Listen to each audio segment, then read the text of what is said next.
Sir नमस्कार। हाँ बोलिए सर। क्या नाम है जी आपका? मेरा वर्तमान जो नाम है राजेश मदनलाल भावसार। और इसके पहले मुझे रस सिद्ध योगीराज राजेश अद्वैत इस नाम से लोग जानते थे। सर आपकी क्या कहानी है? आज आप कैमरे के सामने आए हैं अपनी कहानी को लेकर के। बड़े बड़े साइंटिस्ट आपसे मिल चुके हैं, बड़े बड़े सिद्ध लोग आपसे मिल चुके हैं। लाखों की तादाद में अभी भी जो आज के जो साधु संत जिनको लोग मानते हैं, आज के जो साधु संत हैं, वो आपसे मुखातिब होने के लिए, मिलने के लिए आतुर रहते हैं। सर आपकी क्या कहानी है, क्या बताना चाहेंगे आप? मैं लोगों को ये बताना चाहता हूँ, मेरे पास जो कई प्रकार की सिद्धियाँ थी।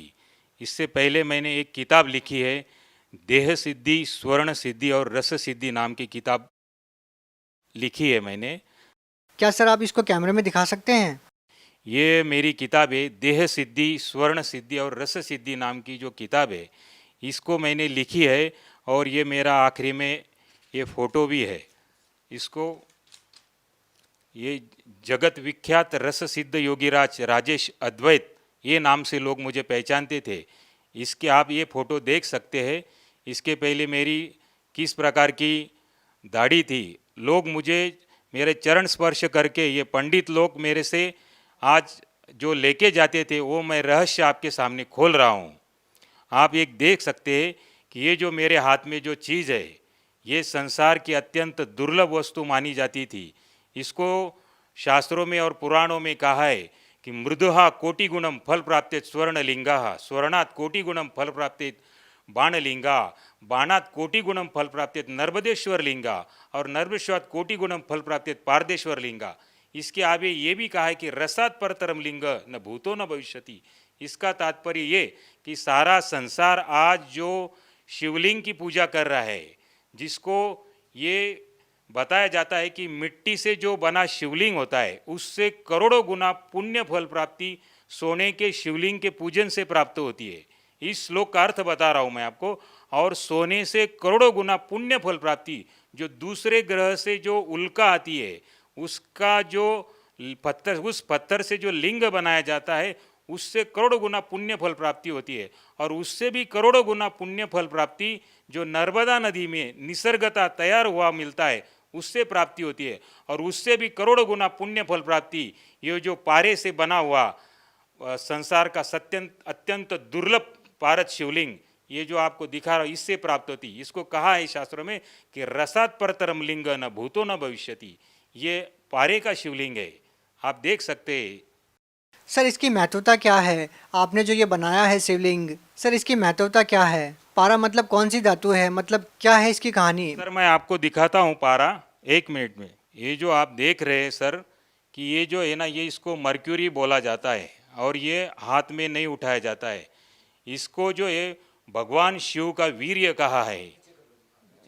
ये जो देख रहे हैं आप, ये जो बिजली के समान तेजस्वी अत्यंत दैदीप्यमान जो पदार्थ देख रहे हैं, इसको भगवान शिव का वीर्य बताया है। और ये संसार का अत्यंत दुर्लभ वस्तु और पूर्ण पूर्ण पृथ्वी तल पर एक जीवित धातु माना जाता है इसको। और वैज्ञानिक दृष्टिकोण से भी इसको अलाइव मेटल कहा गया है। इसमें सभी धातुओं को समाने की क्षमता है इसमें। और इससे बना ये शिवलिंग है जो आज संसार का अत्यंत दुर्लभ माना जाता है। मगर जिस दिन से मैंने संत रामपाल जी महाराज की किताब पढ़ी, उसमें दिया है कि अंधश्रद्धा भक्ति खतरा ये जान, ये जो किताब पढ़ी उसमें पारस या अनेक शिवलिंग के बारे में जो बताया है, कि मैं भी इस प्रकार का पहले जानता था कि ये ब्रह्मा और माया का मिलन है, इस प्रकार मैं समझता था। यानी हम लोग पूजा किस चीज़ की कर रहे हैं और क्या चीज़ की पूजा करना चाहिए, इस प्रकार का ज्ञान संत रामपाल जी महाराज की किताब पढ़ने से मिला। और मैं इसको इसके माध्यम से अमर बनने की ख्वाहिश लेके बैठा था कि मैं अमर बन जाऊं, क्योंकि ये विज्ञान में आगे चल के इस प्रकार का भी समावेश किया गया है कि इससे व्यक्ति अमर बनता है। मगर ये बात तब मुझे गलत लगी कि मुझे ही डायबिटीज़ हो गया और मैं मलाई, घी, चावल ये खाने में असमर्थ था। तब मुझे आहत निकली मेरे अंदर से कि हे परमात्मा, तुम जहाँ भी कहीं बैठे हो तो मेरे अंदर की आवाज़ सुनो आप। सर ये जो पदार्थ आपके पास है, सर इस पदार्थ से तो कोई भी शिवलिंग बना सकता है, इसमें बड़ी बात क्या है? नहीं सर, ये इसको जो है ना, ये आम व्यक्ति नहीं बना सकता। इस प्रकार का और भी एक मैं शिवलिंग बनाया करता था जिसको भूखा पारसमणि कहा जाता है। नहीं, जो आपके पास ये जो पदार्थ है, ये जो लिक्विड पदार्थ है, इसको गर्म करके या ठंडा करके या किसी क्रिया के द्वारा इसको ठोस नहीं बनाया जा सकता। नहीं सर, ये जो है इसको 662 डिग्री पर आप हीट देंगे तो ये इवापोरेट हो जाता है, कपूर के जैसा उड़ जाता है। इसको गर्म करने से भी आप बांध नहीं सकते। संसार की ऐसी कोई चीज़ नहीं है। रावण के संहिता में बताया गया है कि ये तंत्र की आखिरी क्रिया मानी जाती है। भारत को जड़ी बूटियों के माध्यम से और तंत्र के माध्यम से बांध देना और इसको ये सुवर्ण खाने में सक्षम है ऐसे बना देना। सर, आपने कहा कि ये स्वर्ण खाने में सक्षम है। सर, इस बात का क्या मतलब निकाले? ये जो इस प्रकार का जो लिंग बनता है तो इसको आप स्वर्ण अगर ये इसको टच करते हैं तो ये स्वर्ण अपने आप में खा जाता है। इस प्रकार का भी एक शिवलिंग बनता है और ये जो शिवलिंग है इसको आप अगर स्वर्ण स्पर्श करेंगे तो ये अपने आप में व्हाइट बना देता है। सोने को अगर इसे टच करेंगे तो व्हाइट बन जाएगा। हाँ जी सर, कौन विश्वास करेगा सर इस बात पे? आप देख सकते हैं, लाइए आप कोई चीज़ है तो। सर, इससे पहले हम आपसे ये जानना चाहेंगे, ये जो सोना आपके हाथ में है ये वाइट हो जाएगा, मतलब ये सोना नहीं रहेगा? हाँ जी, हाँ जी। इसके घिसने से सोना नहीं रहेगा ये? नहीं, इसके अंदर जो गुण है ये गुण इस अपने गुण ये दूसरे में उतार देता है और इसको भी वाइट कर देता है सोने को। आप देख सकते हैं कि मैं इसको स्पर्श करा रहा हूँ और आप देख सकते हैं इसको कि ये देखो, ये देखिए आपके सामने ही मैं बता रहा हूँ। आप दूसरा कोई भी पेंट इसको लगा सकते हैं, ये सोने को नहीं पकड़ता है क्योंकि सोना जो चीज़ है वो अपने आप में अलग होता है। इसका मतलब तो ये हुआ कि जैसे पारस पत्थर होता है जो लोहे को सोना बना देता है, तो इसने सोने को लोहा बना दिया एक किस्म से।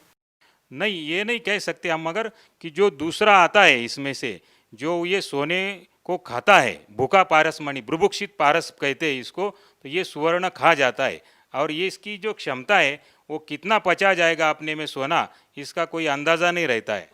आपका कहने का मतलब है कि आप में इतनी सारी सिद्धियां हैं या आप इतनी विद्याओं को जानते हैं कि आप वो भी चीज़ बना सकते हैं जो लोहे को सोना बना सकती है या फिर सोने को खा सकती है, वो आपने बना ही दिया।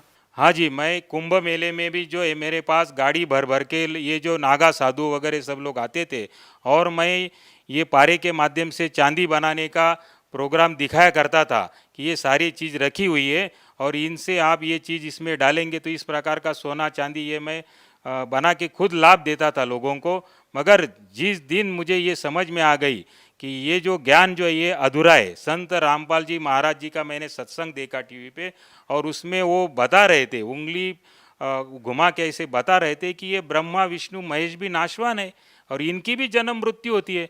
तो मुझे मेरी पैर के नीचे की ज़मीन खिसक गई कि ये जिसको मैं अमरता का अपने खुद अमर होने के लिए मैं इनकी पूजा लेके बैठा था और इनसे मिलने वाले लाभ को तो क्षणिक लाभ बोला है। तो ये शब्द मैं सुनकर बहुत ही परेशान हो गया मैं कि ये बात कुछ बिगड़ रही है, ये मेरे समझ में आ गया। और तब मैंने वो ध्यान से सब सत्संग सुना और सत्संग में उन्होंने बताया कि भगवती पुराण पाठ नंबर 123 पे उन्होंने बताया कि ये ब्रह्मा विष्णु महेश इनकी भी जन्म मृत्यु होती है। सर, आपने अपने आप को विश्वविख्यात बताया, तो हम आपसे जानना चाहेंगे, तो आप कहाँ से विश्वविख्यात हो गए? ऐसे कौन से लोग आपको मिले जिस आधार पे आप ये कह रहे हैं कि मैं विश्वविख्यात था? किन किन लोगों से मुलाकात हुई आपकी इस दौरान जब से आपने ये विद्याएं सीखी है, इतने बड़े बड़े कारनामे आपने करने सीखे हैं? सर 1996 में वर्ल्ड पीस कॉन्फ्रेंस हुआ था, उसमें मैंने कई साइंटिस्टों के साथ डिस्कशन किया और उसमें अमेरिका के डॉक्टर ईसीजी सुदर्शन जिन्होंने कई आइंस्टाइन की सिद्धि फ्लॉप कर दी है। सर, बोलने को तो कुछ भी बोल सकते हैं, इस बात का प्रमाण है आपके पास? जी हाँ, मेरे पास फोटोग्राफ्स है, आप देख सकते हैं। ये देखिए, ये वर्ल्ड पीस कॉन्फ्रेंस 96, इसमें ये इन कौन है सर ये? डॉक्टर ईसीजी सुदर्शन जिन्होंने कई आइंस्टाइन की थ्योरी फ्लॉप कर दी है और इनको भी मैंने डिस्कशन बताया था और ये भी शुरू में नहीं मान रहे थे कि इस प्रकार का कोई होता है चीज़। तो जब इनको प्रमाणों के साथ मैंने ये सब चीज़ें बताई तो उन्होंने भी ये लोहा मान लिया कि सचमुच ये जो आप बता रहे ये सही ज्ञान है। इसके अलावा किन लोगों से आपकी मुलाकात हुई जिसके आधार पर हम ये मान सकें कि वास्तव में आप एक ऐसे महत्वपूर्ण व्यक्ति हैं जिस व्यक्ति पर विश्व के विख्यात लोगों ने भरोसा किया या आपसे मुलाकात करने के लिए वो लोग आतुर रहे कि आपने एक ऐसी बड़ी खोज की है या फिर जड़ी बूटियों के माध्यम से आपने एक ऐसा यंत्र बनाया है जिसको लोग सपने में भी नहीं सोच सकते कि ऐसा हो सकता है।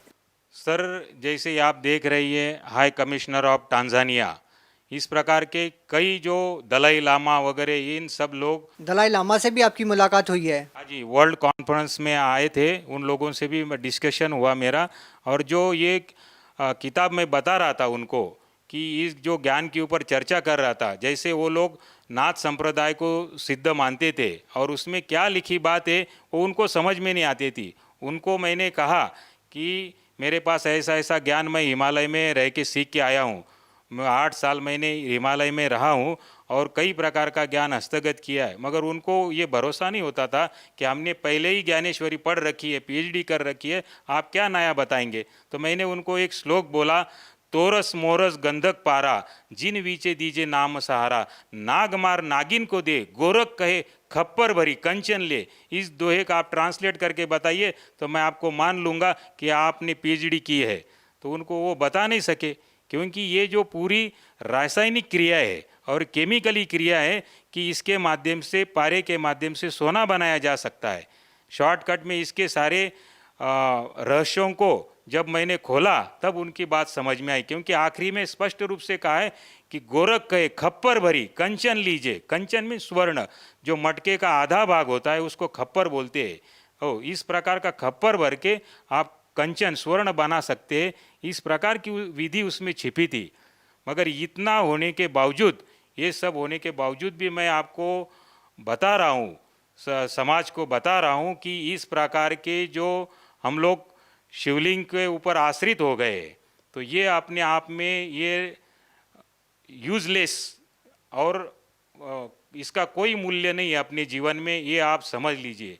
क्योंकि इससे क्षणिक लाभ प्राप्त होता है, लाभ तो होता है मगर क्षणिक लाभ प्राप्त होता है।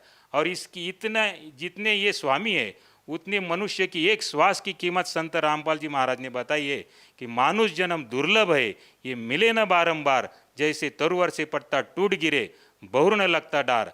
जब ये अपनी कीमत मुझे समझ में आ गई तो मैंने इस यूजलेस इन सब चीज़ों को मैंने छोड़ दिया। आज भी मेरे से लोग संपर्क करते हैं और जब मैं इनके बारे में चर्चा करता हूं तो लोगों की इच्छा होती है सीखने के लिए। मगर मैं सर, जिस चीज़ को आप ये कह रहे हैं कि ये इतना मूल्यवान वस्तु नहीं है जितना संत रामपाल जी महाराज जी ने मूल्यवान वस्तु आपको दी है, लेकिन एक समय था जब शिक्षा मंत्री आपके साथ खड़े होकर के फ़ोटो खिंचवा रहे हैं और आपको विश्वविख्यात मानते हुए आपकी जो साधना है, जो आपने सिद्धियों के द्वारा या जो आपने योग क्रियाओं के माध्यम से जो ये वस्तु आपने बनाई है, उसका महत्व समझते हुए वो शिक्षा मंत्री आपके साथ फ़ोटो खिंचवा रहे हैं, तो कहीं ना कहीं हम ये तो नहीं कह सकते कि ये अंधविश्वास है। जरूर आपने ऐसे किसी चीज़ की खोज की है जो अपने आप में एक महत्वपूर्ण है, लेकिन आज आप ये कह रहे हैं कि इससे भी महत्वपूर्ण चीज़ वो है जो संत रामपाल जी महाराज जी ने आपको दी है। तो क्या आप दर्शकों को ये भी दिखाना चाहेंगे कि शिक्षा मंत्री जी आपके साथ फ़ोटो खिंचवा रहे हैं और उस मुलाकात के क्या मायने निकलते हैं? सर, ये कौन है? ये जी सर अमरीश पटेल जी है, ये शिक्षा मंत्री है। और इस प्रकार का जो ज्ञान समेटे हुए मेरे पास कई लोग जो आते थे। सर देखिए, ये तो शिक्षा मंत्री है, लोगों तक शिक्षा पहुंचाने का कार्यभार इनके ऊपर है, ये भी आपके साथ खड़े हैं, तो कहीं ना कहीं ये तो मान सकते हैं हम कि ये अंधविश्वास तो है नहीं, ना ही हम ये कह सकते हैं कि ये आम समाज के लिए यूजलेस चीज़ है। तो इनके साथ जब आपकी बातचीत होती है तो क्या बातचीत होती है आपकी इनसे, और आप इनको भी क्या संदेश देना चाहेंगे? ये भी अपने आप में ये माने बैठे थे कि ये जो चीज़ है यही लास्ट स्टेज है किसी भी वस्तु को एक ऐसे मुकाम पर पहुंचने के लिए जिससे लोगों को प्रभावित किया जा सके। सर, मुझे परमात्मा चाहिए था और इन सब चीज़ों से परमात्मा प्राप्त नहीं हो सकता है, ये मेरे ध्यान में बात आ गई। और जब मैंने ये संत रामपाल जी महाराज का ज्ञान बारकाई से अध्ययन किया, क्योंकि इसके पहले मैं तो सारा कुछ पढ़ चुका था, आयुर्वेद, कर्मकांड, ज्योतिष, मीमांसा, पराविज्ञान, पारद विज्ञान, कई प्रकार की सिद्धियों को कर चुका था। ये सब करने के बावजूद मुझे ये तो ज्ञान हो गया था कि संत कौन है, क्योंकि बाकी सारी संत तो जो धन के लालची होते हैं, और मैं इस प्रकार की सिद्धियां उनके सामने दिखाता था तो वो कुछ भी देने के लिए और समर्पित करने के लिए तैयार हो जाते थे। इवन ब्राह्मण लोग भी मेरे पैर छू के वो मेरे से शिवलिंग 1100 रुपये का शिवलिंग आगे 11,000 में बेचते थे। तो इस प्रकार का वो सब लोग करते थे। और ये ज्ञान मुझे प्राप्त होने पर संत रामपाल जी महाराज का जो अद्भुत ज्ञान है, अलौकिक ज्ञान है, इसके आगे कोई नहीं। क्योंकि शास्त्रों में एक वाक्य लिखा है कि गुरु बिन वेद पढ़े जो प्राणी, समझे ना सार रहे अज्ञानी। अगर ये लाइन किसी पे सूट होती है तो केवल वो संत रामपाल जी महाराज है, और इनसे बड़ा कोई गुरु नहीं है। क्योंकि मैंने इस सत्संगों में इनकी जो टीवी के ऊपर जो बात देखी, इनमें जो दमखम है वो किसी गुरु में नहीं है। सर, हम आपसे ये प्रश्न भी नहीं पूछ सकते कि संत रामपाल जी महाराज जी से नाम दीक्षा लेने के बाद आपको लाभ क्या मिले, क्योंकि जिन लाभों को लेकर के हम धर्मगुरुओं के पास जाते हैं, कहने का मतलब है कि धन प्राप्ति के लिए तो आप लोहे को सोना बना सकते हैं, सोने को लोहा बना सकते हैं, यहाँ तक कि आप सोने को भस्म कर सकते हैं। इतनी सारी चीज़ें आपके पास है, इतनी सारी विद्याओं को आप जानते हैं, तो हम ये तो नहीं कह सकते कि किसी लोभ में या धन प्राप्ति के लिए आप संत रामपाल जी महाराज जी से जुड़े हैं। तो सर, आप संत रामपाल जी महाराज जी से जुड़े क्यों हैं? क्योंकि धन की कोई कमी आपके पास नहीं, क्योंकि आपके पास विद्या एक ऐसी है कि लाखों की तादाद में आज भी धर्मगुरु आपसे मिलने के लिए आतुर हैं कि आप उनको ये सिद्धि सिखा दें, वो भी इस सिद्धि के द्वारा धन प्राप्ति कर सकें। तो सर, फिर आप क्या कहना चाहेंगे, संत रामपाल जी महाराज जी से जुड़ने के पीछे का क्या कारण है?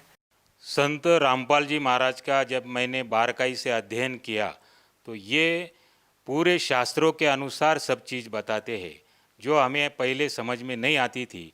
क्यों इन्होंने वो बारकाई से सब बताया है कि गीता अध्याय 7 उसमें 12 से 15 में बताया उन्होंने कि रजोगुण ब्रह्मा जी, सतुगुण विष्णु जी, तमोगुण शिव जी, इनसे मिलने वाले क्षणिक लाभ के ऊपर जो मनुष्य प्राणी इन पे आश्रित है वो मूढ़ है, वो मूर्ख है, वो मनुष्यों में नीच है, और वो राक्षस तत्व का जान। इस प्रकार की जो इस गालियाँ ही समझो, ये मेरे को अपने आप में बहुत लग गई। और जिसको ये लग जाती है तो वो अपने आप में ये बदल जाता है। तो ये सचमुच मैंने ये सब देखा और मुझे सच में दिखाई दिया कि हम भी पूजन किसका करते हैं, एक योनि और लिंग का, ये कोई बात है? तो ये यूजलेस और बकवास मानी जाती है ये। सर, हम वर्तमान की स्थितियों को देखते हैं तो लाखों की तादाद में लोग कावड़ को लेकर आते हैं और करोड़ों की तादाद में शिव भक्ति की जाती है, भारत देश में ही नहीं पूरे वर्ल्ड में। और वो लोग जब कावड़ लेकर आते हैं, गंगा जल लेकर आते हैं और शिवलिंग पर चढ़ाते हैं, लेकिन आप ये कह रहे हैं कि एक ऐसी पवित्र वस्तु से आपने शिव के वीर्य से एक ऐसी वस्तु का निर्माण किया जिसको आपने बताया कि रावण क्रिया योग में उसको सबसे श्रेष्ठ माना गया है, और आप उसको भी ये कह रहे हैं कि ये यूजलेस है। तो आप उन शिव भक्तों को क्या संदेश देना चाहेंगे इसके बारे में? मैं शिव भक्तों को ये बता रहा हूँ कि इसमें ये भी कहा है, लिंग सहस्र से यत् फलम सम्य गर्जनात् तत्फलम कोटि गुणितम रसलिंगार्चनात् भवेत् ब्रह्म हत्या सहस्राणी च गो हत्या शतानी च तत्क्षण द्विलयांति रसलिंगस्य समर्पित। मतलब इससे महान शिवलिंग पूरे संसार में नहीं कोना। आगे तो ये बताया इसका पुण्य लाभ होता है, इससे श्रेष्ठ माना जाता है। और ये शिवलिंग प्राप्त करके, ये विद्या मैं प्राप्त करके भी मैं आप लोगों को बता रहा हूँ कि ये जो ज्ञान है इससे ज़्यादा मनुष्य की एक श्वास की कीमत है। कि कहता हूँ कहीं जात हूँ, कहूँ बजा कर ढोल, श्वास जो खाली जात है ये 3 लोक का मोल। और ये ब्रह्मा विष्णु महेश भी ये 3 लोक के अधिपति है, स्वर्ग पृथ्वी और पाताल के अधिपति है। आप समझो आप किस चीज़ की पूजन कर रहे।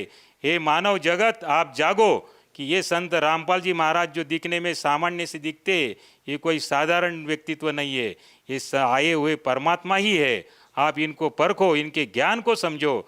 और ऐसी किसी में हिम्मत नहीं है कि जो कहते त्रिदेव की भक्ति उनकी कभी ना होए मुक्ति, ये बताने वाले संत रामपाल जी महाराज ही है। सर, एक समय था जब आप घर से निकले तो आपकी इच्छा ये थी कि किसी भी तरह से अमर हुआ जाए, कि एक ऐसी विद्या प्राप्त की जाए, एक ऐसी भक्ति प्राप्त की जाए जिससे मैं अमर हो जाऊं, कभी भी ना मरूं। लेकिन आपके साथ समस्या ये आ जाती है कि आपको डायबिटीज़ हो जाती है और आपको बहुत सारे परहेज़ करने पड़ते हैं, कि आपको वो खाना भी नहीं खाया जाता जो आप खाना चाहते हैं। तो हम आपसे ये जानना चाहेंगे कि एक ऐसे इतने बड़े सिद्ध पुरुष की वो अपनी बीमारी अपनी क्रियाओं से तो ठीक नहीं कर पा रहा था, क्या संत रामपाल जी महाराज जी की शरण में जाने के बाद वो समस्या आपकी ठीक हुई?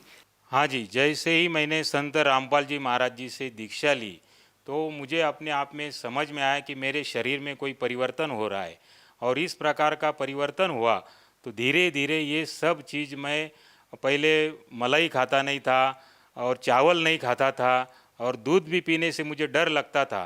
तो ये जैसे ही मैंने दीक्षा ली तो मेरे अंदर एक प्रचंड परिवर्तन होते गया और आज मैं सभी तरह की चीज़ें खा सकता हूँ, पी सकता हूँ और यही मेरे लिए बहुत ही आनंद की बात है कि मेरा स्वास्थ्य लाभ हो गया, मैं सुदृढ़ हूँ और किसी प्रकार की आज बीमारी नहीं है मुझे, क्योंकि तन का सुख ये सबसे बड़ा सुख है। तो ये चीज़ का भी ज्ञान संत रामपाल जी महाराज ने ही बताया है। तन दर सुखिया कोई न देखा, जो देखा सो दुखिया हो। तो ये बात सत्य लागू पड़ती है कि समाज को ये ज्ञान न होने के वजह से वो इन चीज़ों के पीछे दौड़ रहा है। सर देखिए, हिंदुस्तानी नहीं दुनिया की आधी आबादी चमत्कार के ऊपर आश्रित रहती है और चमत्कार दिखाने वाले पुरुष को वो भगवान मानने लग जाती है। जो आप सहज में ही लाखों लोगों का प्रतिनिधित्व कर सकते थे, आप लाखों लोगों को भ्रमित कर सकते थे यदि आप चाहते तो। जैसे कि हम उदाहरण ले तो लाखों की तादाद में अभी भी छोटे छोटे जो धर्मगुरु हैं वो लाखों लोगों को भ्रमित किए हुए हैं। ऐसे ही हम एक उदाहरण देखते हैं तो एक साईं बाबा नाम से महाराष्ट्र में एक संत हुए हैं जो करोड़ों लोगों को अपना शिष्य मानते हैं और करोड़ों लोग अपना उनको एक इष्ट देव के रूप में देखा है और सचिन तेंदुलकर, लता मंगेशकर जैसे लोग उनके शिष्य रहे हैं। ऐसे ही चमत्कारिक विधियों के द्वारा उन्होंने लाखों लोगों का प्रतिनिधित्व किया है। तो सर हम आपसे जानना चाहते हैं कि आप उन लोगों के लिए एक माकूल जवाब है जो उन बाबाओं को अपना इष्ट देव मानते हैं और उन बाबाओं के ऊपर आश्रित हो जाते हैं। आप उन लोगों को क्या कहना चाहेंगे जो केवल चमत्कार को ही नमस्कार करते हैं? जो कि आपने चमत्कार को नमस्कार नहीं, आपने भक्ति को तवज्जो दी है और आपने संत रामपाल जी महाराज जी को अपना गुरु बनाया है। सर, संत रामपाल जी महाराज में जो बात है वो आज तक किसी धर्मगुरु ने ये बात दिखाई नहीं, क्योंकि उन्होंने जो भी बात बताई है पूरा भगवत गीता के अनुसार, वेद शास्त्रों के अनुसार, उसमें उन्होंने ये बताया कि कबीर देव ये भगवान है, ये सोम प्रभु है, अमर परमात्मा है। और जब ये बात भी मुझे लग गई, क्योंकि ब्रह्मा विष्णु महेश तो नाशवान है और ये अमर परमात्मा तो ये है, तो जब से मैंने ये बात सुनी, क्योंकि मेरे अंदर वो जिज्ञासा ही थी कि अमर बनने की जिज्ञासा, तो ये जिज्ञासा से लेकर मैं उन बातों की खोज करता गया और जो संत रामपाल जी महाराज ने जो बातें बताई है तो वो 100%, 1001% सत्य बात है और इससे बड़ी कोई बात नहीं दिखती मुझे। सर इसमें कोई संदेह नहीं है कि आपके अनुभव को सुनकर के लाखों की तादाद में लोग प्रभावित होंगे, लेकिन साथ में ही उनके जहन में सवाल ये भी आएगा कि जिस संत से आप जुड़े हैं वो अभी जेल में है, तो वो कैसे वो उस संत से नाम दीक्षा ले सकते हैं जो जेल में है? वो कैसे उन लोगों के जो कष्ट हैं, उनके जो दुख हैं वो दूर कर पाएंगे? इसमें संत रामपाल जी महाराज ने पूरे वर्ल्ड में हर डिस्ट्रिक्ट में उनके सेंटर है, जो नीचे जो पीली पट्टी आती है। सर सेंटर है वो ठीक है, लेकिन लोगों को ये विश्वास ही नहीं हो पाएगा कि जो संत खुद जेल में है वो दूसरे लोगों को राहत कैसे दे पाएंगे? ऐसा होता है कि जो संत होते हैं उनमें सिद्धि होती है और वो सिद्धि वाचा सिद्धि होती है। केवल स्पर्श मात्र से भी या शब्द मात्र से भी वो किसी प्रकार का भी कोई भी चीज़ का निर्माण कर सकते हैं। तो सर लोगों के जहन में सवाल ये भी तो आएगा कि वो बाहर क्यों नहीं आ जाते? ये एक तरीका होता है कि किस प्रकार क्या चीज़ करनी है वो संत ही समझ सकते हैं। बाहर आने का मतलब ये तो नहीं कि वो कुछ कार्य नहीं कर रहे, वो वहाँ बैठे बैठे ही सब कार्य कर सकते हैं। और तत्व ज्ञान के हिसाब से या दिव्य दृष्टि से अगर हम देखा जाए तो ये जिस ब्रह्मांड में हम लोग रह रहे, तो ये ब्रह्मांड ही हम त्रिगुणमयी माया से बंधा हुआ है और सभी हम लोग जेल में हैं और इस जेल से ही छुटवाने के लिए वो आए हैं। तो जो एक दृष्टि से अगर देखा जाएगा कि इनको जेल में रहते हुए भी जो आस्था इन पे बना लेगा और समझ लेगा, तो वो बूमरैंग करके वो चीज़ आती है तुम्हारे ऊपर और उस बूमरैंग के हिसाब से यहाँ से छूटने के लिए तुम्हें भी मदद मिलती है। सर आपने स्वर्ण भस्म यंत्र का निर्माण किया, आपने क्या आपने इसके अलावा भी कोई ऐसा यंत्र बनाया अपनी सिद्धियों के द्वारा, जो आपकी विद्या थी उनके द्वारा? हाँ जी सर, ये जो आज देख रहे पूरा सभी गुरु इस यंत्र के ऊपर अपना महत्व जमा लेते हैं। इसको महालक्ष्मी यंत्र का श्री यंत्र कहा जाता है और इसमें भी क्या चीज़ छिपी है, इसमें इस महालक्ष्मी के भी यंत्र में हिरण्यवर्णाहरणी जात वेदो त्वाम लक्ष्मी आवत, तो इसमें भी पारे के माध्यम से सुवर्ण क्रिया करने की विधि छिपाई गई है और वो किसी को न मालूम होने की वजह से लोग इसको घी का दीपक लगाते हैं और इसका पूजन करते हैं। ये यूजलेस है। तो उसमें क्रियाओं को समझ के और उसके अनुसार करने से, और ये सभी चीज़ें जो है तो किसी को वो समझ में नहीं आती है, तो इसलिए गुरु संसार में करना आवश्यक है। सर आपने जो यंत्र बनाया था उस यंत्र ने सोने की धातु को अपने रंग में बदल दिया, लेकिन सर लोगों को शंका ये हो सकती है कि आपके हाथ में कोई और वस्तु हो या आपने जिस सोने को वाइट किया है वो वाइट वस्तु कुछ और हो। तो लोग आपसे ये ज़रूर जानना चाहेंगे कि अगर वो सोना आपके पास लेकर आते हैं तो क्या उस धातु से आप उसको भी वाइट कर सकते हैं? हाँ जी, बिल्कुल, कभी भी कहीं भी ये चीज़ हो सकती है। तो आपके जो कहने का मतलब है कि आपने अभी तक जो क्रियाएं की, आपने जो विद्या सीखी वो बिल्कुल यूजलेस है और सही जो चीज़ है वो संत रामपाल जी महाराज जो भक्ति बता रहे हैं वो है। हाँ जी, बिल्कुल ये ऐसा ही है, क्योंकि संत रामपाल जी महाराज ने जो जो बातें बताई है आज तक संसार में किसी गुरु ने नहीं बताई है। उन्होंने गुरु ग्रंथ साहिब के अनुसार भी सिद्ध कर दिया कि हक्का कबीर करीम तू बे एब परवरदिगार, कि ये कबीर साहेब ये सोम परमात्मा है और ये अमर परमात्मा, यही परवरदिगार है। सर आपने शिव भगवान को मानने वाले लोगों को एक संदेश दिया कि आप जो साधनाएं कर रहे हैं वो साधनाएं करने की नहीं है, संत रामपाल जी महाराज जी से नाम दीक्षा लो। तो क्या ये माना जाए कि संत रामपाल जी महाराज शिव भगवान की या देवी देवताओं की भक्ति छुड़वाते हैं? नहीं, संत रामपाल जी महाराज तो ये बताते हैं कि जैसे तहसीलदार साहेब है, कलेक्टर साहेब है, मंत्री साहेब है, मुख्यमंत्री साहेब है, प्रधानमंत्री साहेब है और राष्ट्रपति साहेब है, तो ये भी अपने स्तर के साहेब है। साहेब यानी स्वामी, प्रभु है ये। और तहसीलदार को अगर हम राष्ट्रपति कहेंगे तो ये बात गलत हो जाती है। वो इतना ही समझा रहे कि तुम तहसीलदार को तहसीलदार ही साहब बोलो। तो ये जो है ये अपने स्तर के प्रभु है, तीन लोक के अधिपति, तीन लोक के भगवान है। सर संत रामपाल जी महाराज जो है देवी देवताओं की भक्ति छुड़वाते नहीं है, तो ये तो उन देवी देवताओं के मंत्र प्रदान करते हैं जिससे ये देवी देवता भी किस प्रकार लाभ पहुंचा सकते हैं। लेकिन सर लोग मंत्र तो कर रहे हैं ना, ओम नमः शिवाय वगैरह भक्ति तो कर ही रहे हैं। तो ये जो है ये मंत्र शास्त्र प्रमाणित नहीं है। संत रामपाल जी महाराज भगवत गीता खोल के बताते हैं कि उसमें तो केवल बताया मुझ माम ब्रह्म का केवल ओम एकाक्षरीति मंत्रम, उसमें बताया कि वो बताते हैं कि संत रामपाल जी महाराज बताते हैं कि ओम मंत्र इसमें बताया, फिर ओम नमः शिवाय कहाँ बताया है। तो आपके कहने का मतलब ये है कि संत रामपाल जी महाराज जी देवी देवताओं के जो मंत्र बताते हैं वो शास्त्रों के अनुसार है और उन्हीं मंत्रों को करने से देवी देवता लाभ दे सकते हैं। जी हाँ, बिल्कुल, संत रामपाल जी महाराज जो बता रहे उन्हीं के अनुसार भक्ति करने से ही लाभ होगा। अंत में सर आप भगत समाज को क्या संदेश देना चाहेंगे? मैं समाज को ये प्रार्थना कर रहा हूँ, हृदय से प्रार्थना कर रहा हूँ कि आप इन चीज़ों के पीछे ना दौड़े, ये शिवलिंग के पीछे ना दौड़े, क्योंकि इससे संसार की श्रेष्ठतम वस्तुएं मैंने निर्माण कर रखी थी और इसके ऊपर कोई चीज़ नहीं है। और इसके बावजूद मैं आपको बता रहा हूँ कि इतनी कीमत, उससे ज़्यादा कीमत तो मनुष्य के एक श्वास की है। और ये फिजूल में इन चीज़ों के पीछे दौड़ने से अपना अमर शरीर प्राप्त करने के लिए, मोक्ष प्राप्त करने के लिए अगर कोई चीज़ करना चाहते हैं तो केवल संत रामपाल जी महाराज जिनका आप सत्संग देखो, रोज़ साधना टीवी पे 7:30 बजे आता है, आप ये सत्संग को रोज़ देखो और नीचे जो पीली पट्टी आती है उसके ऊपर नंबर डायल करके आप वहाँ पे संदेशा भेजो। आपको कोई किताब चाहिए या नामदान लेना है तो सभी चीज़ें का डायरेक्शन आपको वहाँ से प्राप्त हो जाएगा। जी धन्यवाद।